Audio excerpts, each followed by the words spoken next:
Hey guys, welcome back. Today we're going to tackle a homemade gift. Now, it is very early in the season, meaning this was filmed a year ago. Welcome to this historical film footage. We've continued now, and in present day, you will notice as you watch this video that the sewing machine changes halfway through this video. Thanks to sewing many COVID masks, we have a new sewing machine that can now handle doing so. Here you can see I've got the flannel folded and pinned, cut to the shape of the square that will match the inside, which is this pocket of flax, which I've also segregated and cut into sections and then filled each of those sections individually. When I'm filling it, I'm pushing the flax aside and pinning the area that I would like to sew the straight stitch to create these separate pockets throughout the package. For this you can also see that the ones that go in our hands, the ones that are meant for walking and keeping your mittens warm, are significantly smaller and basically cut to the shape of a cell phone or smaller, like a Samsung or iPhone 4. Now as you're watching this, you're going to see at the end of the video that I'm producing a tiny wheat bag for Gimli, the famous little rabbit. You'll have to stay tuned till next week, or perhaps a little longer, as COVID does take a lot longer to get some of the mail and parcels through, and we'll be shipping this to Gimli and getting footage of how much he likes his little wheat bag. So to sew the inside, I pretty much sandwiched two pieces of cotton wrong sides together and went ahead and just sewed around the outside, basically sewing a square pillow of just the cotton, leaving a small opening where I could still insert the flaxseed with the food funnel and then sew it closed, whether by hand or by machine, depending on how full I made the flaxseed pockets. Just ignore the sound of a noisy street in the background, but here you have one tiny little pocket made, inside and outside, both together, the flax being sewn completely into the inside without being able to be removed or opened. If you do ever need to change out the flax seed, it does not cost much to get another bag of this. Therefore, I just went ahead and sealed it in with an actual straight stitch right across the opening of the pocket. When I'm making the pockets, I'm sewing three sides of the square and leaving the end open, which will be how I both fill the pocket and also how I close the pocket, stitching across that end in a straight stitch.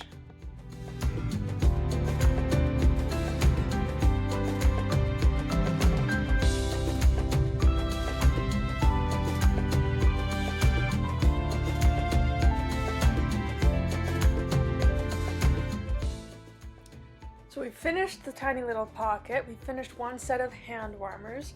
Quick check on the temperature again, this being last year, but today it's actually the same temperature, so here we go. I made sure to use up my flannel scraps for my wheat bags, as well as using cotton scraps for my pin cushions that were gifts.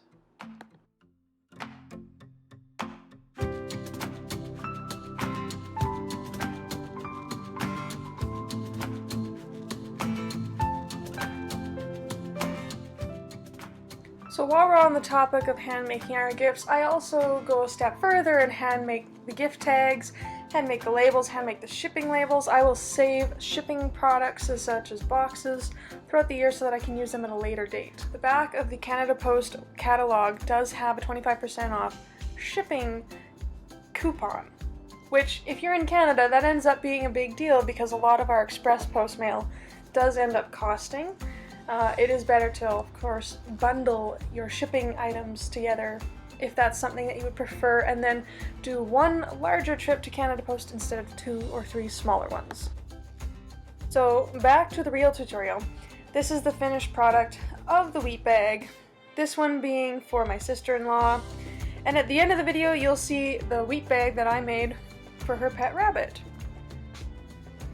I found that when I was making the handmade gifts, the smaller details such as the stitches or the finishing touches always made it look more professional.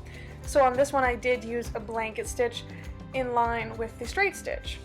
So this is the finished product. Here we go, ready to wrap it. I used some of those handmade gift tags made from leftover Christmas cards to wrap it up. This is the pocket so you can see how it overlaps, and then the cotton fabric flaxseed pocket goes inside of this flannel outer pocket. Moving on to the smaller hand warmers made for another family member. This one, again, tiny pockets, tiny flax cotton inserts inside. Very simple, easy enough to ship, and the declaration on shipping parcels is simply that it is flax and fabric. Easy enough also to put into smaller handmade envelopes if you choose to make them out of wrapping paper from leftover shipping parcels that you've received throughout the year. Ironically, my nails actually matched this fabric, which, you know, it's all in the details.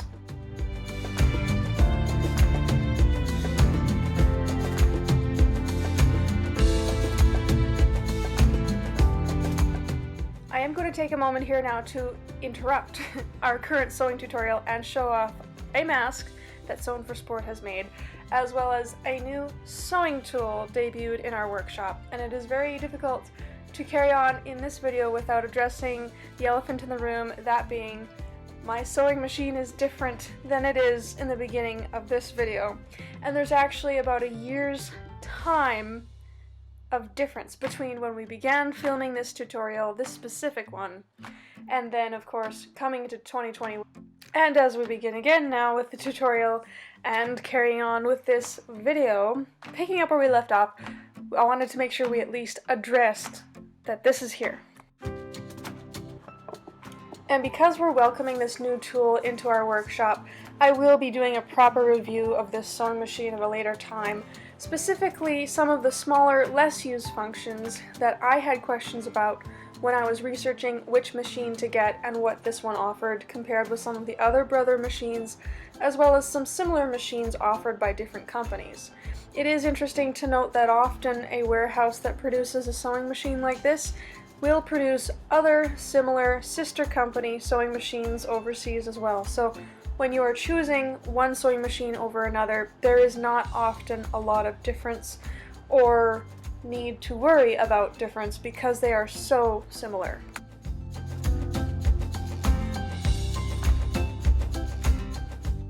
So beginning again, flannel piece, cotton piece, we sandwich them together, we make envelopes out of them, just the same as we did with the beginning of the cotton and the flannel, as shown at the beginning of the tutorial. And then here, making sure to always use 100% cotton thread.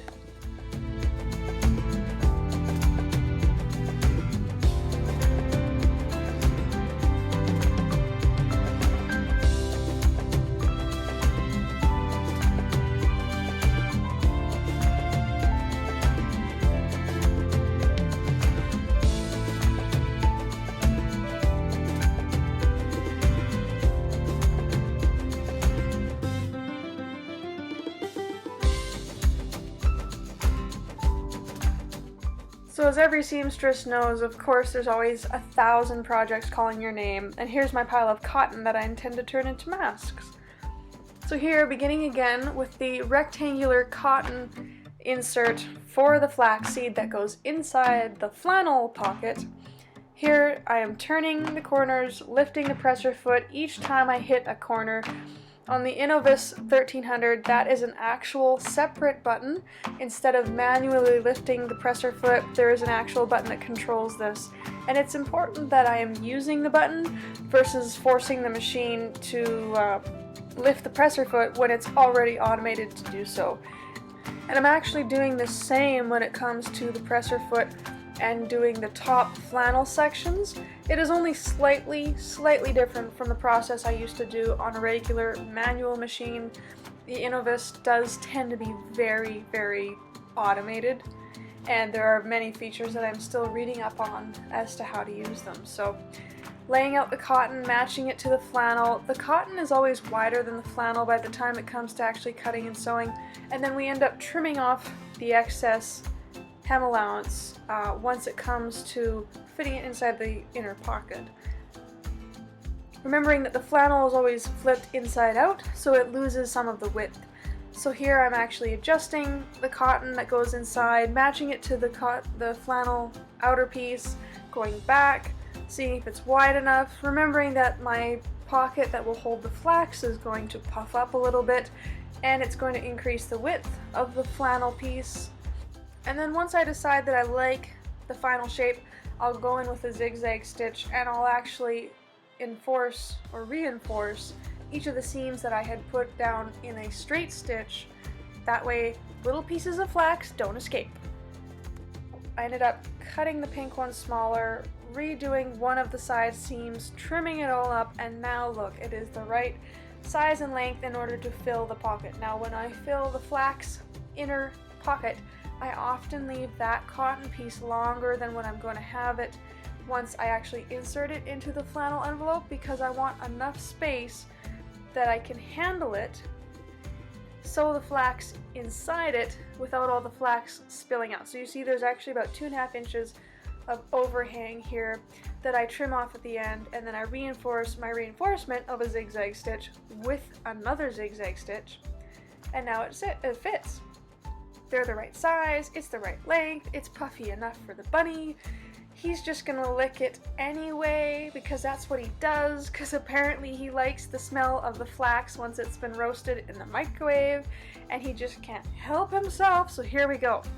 Putting it together, packaging it up for little Gimli, hoping that the mail is quick enough that he can wait with anticipation for his own wheat bag to arrive in the mail.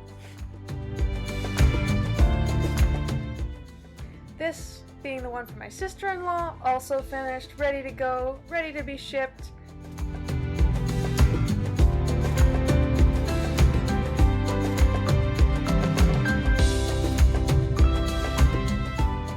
One final PSA, if you would like to send Gimli mail, email gimli@gmail.buddybuddy.com.